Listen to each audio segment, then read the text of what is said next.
वो तो आप पे आधारित है। किस चीज़ को छोड़ना है वो उसकी आपके साथ आपके पास पूरी स्वतंत्रता है। क्रोध करेंगे तो क्या असत्य सत्य हो जाएगा। और ये मैं भी नहीं चाहता हूँ कि सत्य उसका लिमिटेड अर्थ मत समझना। सत्य बोलने से किसी का नुकसान हो जाए वो अच्छा भी नहीं है। कई बार असत्य बोलने से सोसाइटी की बहुत भलाई हो जाती है, लेकिन उसका बार-बार यूज़ नहीं करना चाहिए इसे।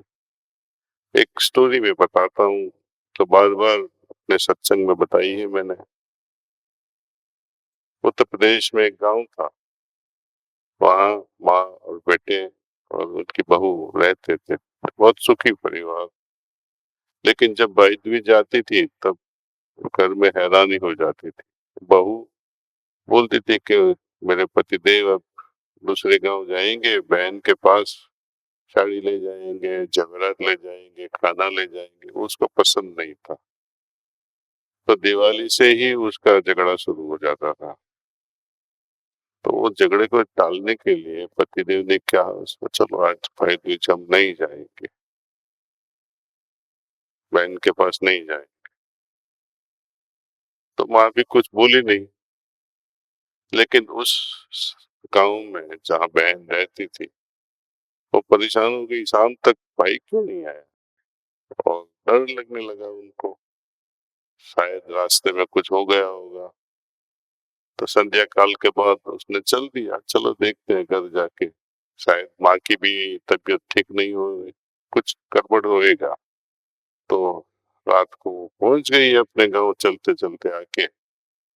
तो माँ घर के आगे ही आंगन में सो रही थी और उनके भाई और भाभी ऊपर थे। टेंशन तो था ही घर में। घर में आके माँ को मिली और माँ, भाई क्या हो गया, तेरी तबीयत तो ठीक है? माँ बोली मेरी तबीयत बहुत बिगड़ गई है, इसलिए भाई नहीं आए, नहीं तो तुझे तो बहुत प्यार करते हैं। यदि वो सच बोल देती तो क्या होता? तो कभी कभी झूठ का सहारा लेना पड़ता है उसे। वो बात सुन के वो भाभी भी रोने लगे कि कितना अच्छा परिवार है, उसमें मैं क्यों दखल करी थी। तो उससे ट्रांसफॉर्मेशन भी होने की शक्यता बढ़ जाती है।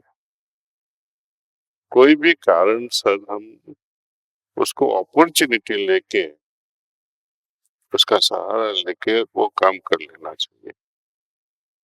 अपना जो रेजिस्टेंस है या जो सकारात्मक सरकमस्टेंसेस नहीं होता है, जो नेगेटिव होता है, उसका भी हम सहारा ले सकते हैं अच्छे के लिए।